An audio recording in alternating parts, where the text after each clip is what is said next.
So this video is kind of for way we go on trojanboats.net. We were talking a little bit about timing issues where I'd recurved the distributor, set a couple things up. He had a question about me putting a HEI unit in. What I've done was I've dummied in the 5-pin Mopar box. There's an HEI unit behind this. So it's allowing me to run full 12 at the coil.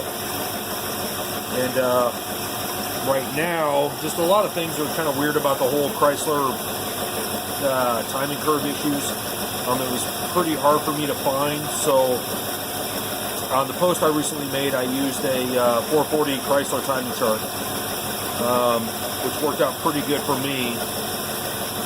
So you'll see right now with the HEI unit, we're rolling right at 740, 730. The transmission really likes this RPM. The engine's warmed up. It's been running for a while now. It's in my driveway. My slip opens up April 1st. So it's trying to get a couple things done, get the bottom painted, get the engine dialed in. So everything's running good. So you'll see on these dial back timing lights, I'm using 7 degrees of advance. So on the light, I have found top dead center on the engine, and I've marked that on the flywheel with a paint pen. And what we'll do is we'll switch this over. You'll notice you don't see the light. If you do, let me try to get this down here a little bit.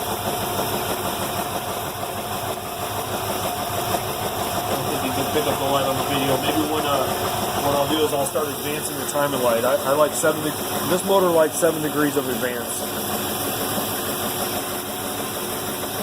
So I'll set that light at 7. And this is essentially going to bring it up to 0. So we should see 0 on the flywheel now. And I've got a paint mark on that. It's really hard to see on the light. I can see it here. I don't know if you can see it there on the video or not. But there are some timing marks etched into the flywheel that were pretty close. They were within a degree. So when I found top dead center on that with piston stop, I was able to mark that. So I'll set it at 7. And I want to be all in. I think I have 22 degrees into the distributor. After I spent all this time trying to get it all figured out, I know I talked to Bob about some replacements. I wasn't real keen on the Protronix replacements because they were rusting out real bad. This is the original distributor. It's an old Prestolite distributor. Just took everything apart. The bushings in it were still good, so everything, there wasn't a lot of slop in it, so I was able to get that rebuilt. I did use the springs from a HEI kit to get that curve right. And it took a little bit of time, but once I did, man, it really made a huge difference on this boat. The curve is pretty decent.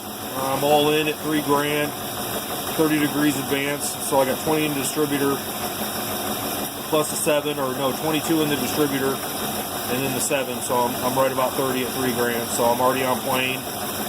And once the secondaries open up, and they're usually opening up right about $3,000, 3,100, the boat does really good. I had to go back to stock on the 1409, and everything's good. I wish that paint mark would show up on that light for you, but I don't think I'm going to be able to rev this into advance for you. I don't think you'll be able to see it.